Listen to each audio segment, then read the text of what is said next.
The greatest love seems indifferent because it has no preferences. A good father loves all his children equally, whether they turn out to be thieves or carpenters or messiahs. As Jesus of Nazareth said, love your enemies. Treat them with generosity and compassion, so that you may be children of your Father in heaven. For he makes his sun rise on the evil and the good, and sends his rain on the just and on the unjust. That's chapter 41, notes from Stephen Mitchell's translation of Tao Te Ching. This is number 3 of the Tao sessions. And once again, we are reminded of being indifferent, impartial, non-judging, to be in the center, to be unconditional. These are all the same things represented in different words and phrases. Once you get that point, once you get the lesson, it's time for us to practice that moment to moment in each minute of our waking lives, to be non-judging. And how do we discern? It is through stepping back and taking a moment, taking a deep breath and allowing for space for truth to arise. And truth rises up instantaneously, although quietly. It's a quiet nudge, it's a quiet whisper. Truth is always what is more of love. It is whatever leads to unity and oneness, towards purity and nobility. So question your urges, your impositions, your stance. Always question, are you being judging right this moment of a certain situation or a behavior of this particular person, group of people, an ideology?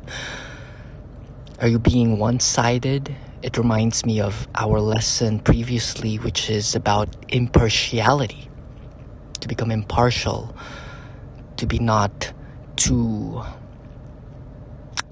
one-sided.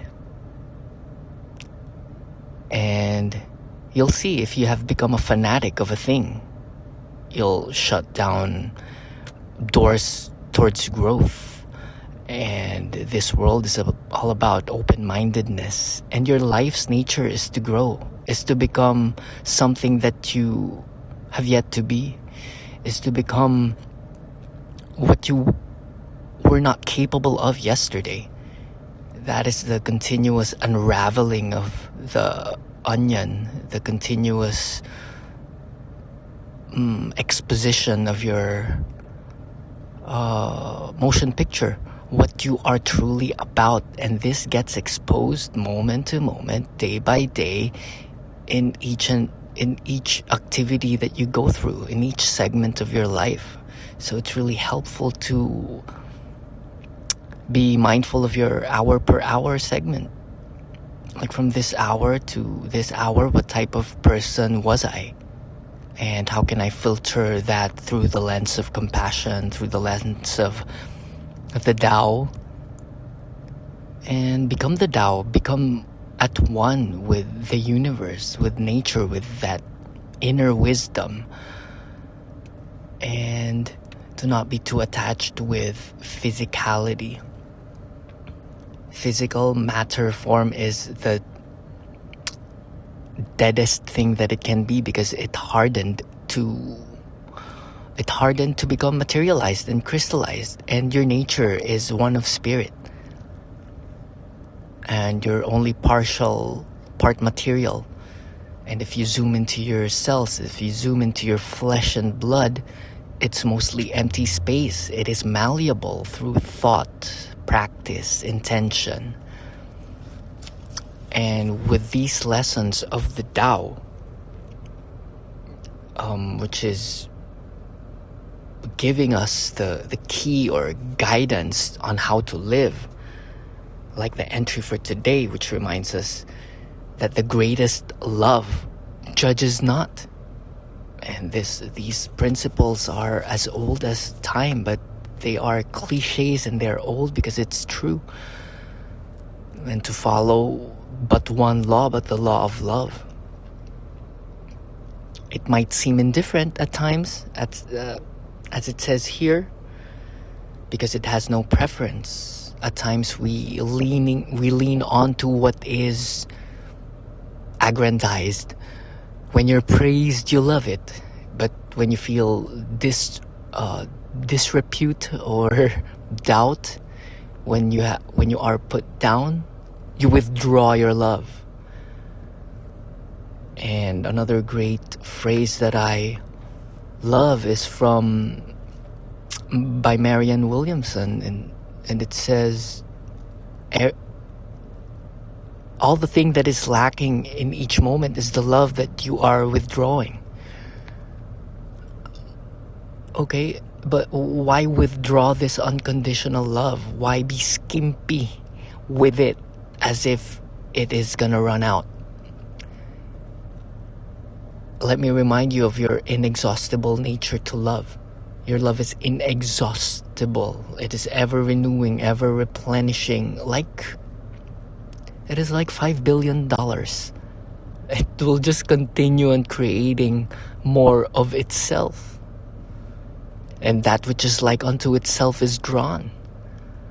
The more good thoughts, the more good intentions you bestow, more of it magnetizes, more of it attracts onto it. And that is just the nature of mind. The nature of mind is so magical and it's so exciting. It's so exciting to learn how the mind works. And teachers have been there. The 12 laws of the universe are there. The 10 commandments are there. The teachings of Jesus, Buddha, or whoever, your guidance counselor, your parents, yourself, most importantly. So what is your Tao teaching you? To be unconditional. To be unconditional to situations, and you can do as much as you can with what's within your control. That's the famous saying. Lord, grant me the wisdom to know the difference between the things that I'm in control and not in control with. Leave the nature's business to nature. You can't stop the storm. You cannot stop the rain. There's nothing you can do with other people being crummy because they're undergoing their own learnings and their own journey. To force and impose your world onto them is to rob them of their unique path. So give them the path that they have chosen. May it be detrimental to themselves. It's not your responsibility to fix them unless they ask you to. Now, if they ask you, that's the time you cast your pearls, cast your wisdom. And going back to unconditional love, just treat everything with generosity and compassion. And it need not be material things. You can be generous with your attention, your understanding, your wisdom. So practice that generosity, your presence, most importantly. And the best container that you're in is the place that you're in physically. So how can you be compassionate as you wash your dishes and take out the trash? Maybe take out the trash of your mind as well. Any distorted thought, anything, any insight that is not leading to blessedness and wholeness of the world. You can chuck it in the F-it bucket, as they say, So he makes his sun rise on the evil and on the good. And in the end, my friend, it's not even your business. The other side of good will turn into good. If you light that candle, it shall light up the whole banquet hall. And Only one insight, one good thought is needed. One true thought of pure love onto the earth, and it changes everything. It ripples. Meaning to say, it's not up to you to fix every ugly thing that you see or every wrongdoing of others that is presented to you. It's not for you to fix. It's for you to fix your perception of it. And to become unconditional, to love the unlovable. If you bemoan and you condemn the bad, you become that. You become spiraled down to low vibrational frequency. Check out David Hawkins' chart of vibrational resonance. And you vibrate in symmetry or discombobulation.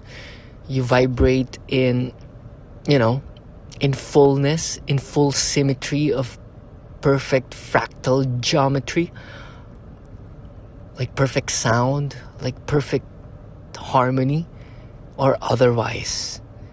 If you feel resent, condemnation, or fear, it's the vibration of your cells, literally. And the vibration you emanate through your etheric body, the body that goes beyond your skin, 7 inches, or for eternity. You exist for eternity beyond your skin. And your vibrational resonance create a pattern, an imprint, if I may say. Each and every movement, each and every thought goes outward, and it goes back to you as your reality. Come on. Too many YouTube videos and too many woke books have been released about this. It has been known as law, as you make your own reality, and you can change the trajectory of your life right here, right now, through a single breath, through belief. Because you only get the results of your life because of what's running inside your belief system, your self-image, what you believe about the world.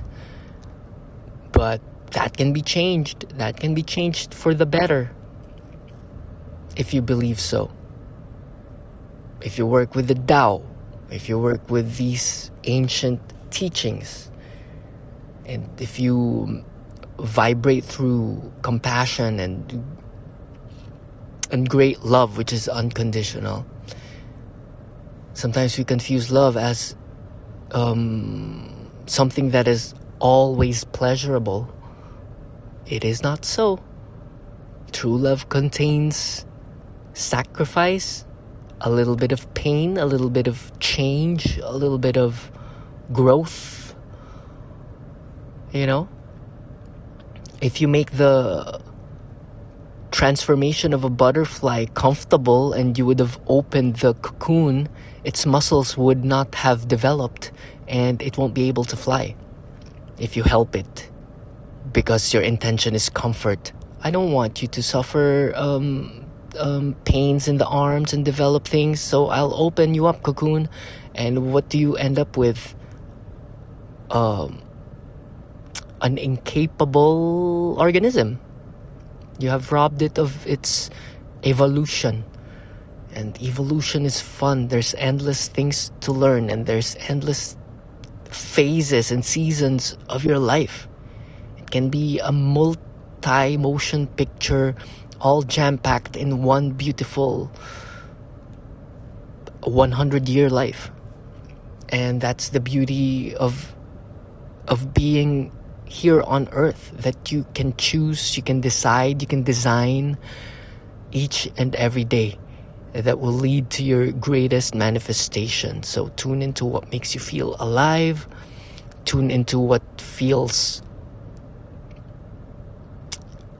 godly, holy, noble. Holy coming from the word whole. So to be whole, you tune into what feels good and what feels creative, because our nature is to create, and you are constantly changing and up to the vibrational chart of closer to God or a downward spiral. It's up to you. I'd rather vibrate upwards towards the crown chakra and to samadhi, to know that I am infinite, I am taken care of, and there's no limit to what I can become. And this physical world is only a game, and I shall do my best beautifully to make something out of it. Maybe something that will uplift a fellow being. Maybe a voice or a symphony that can ease of one's pain even for a bit. So I hope this has brought you a little bit of peace to know that you are capable of loving unconditionally. And it is a gift if you sense something that is unlovable rising up in your periphery, in your familiarity, and that you can feel it.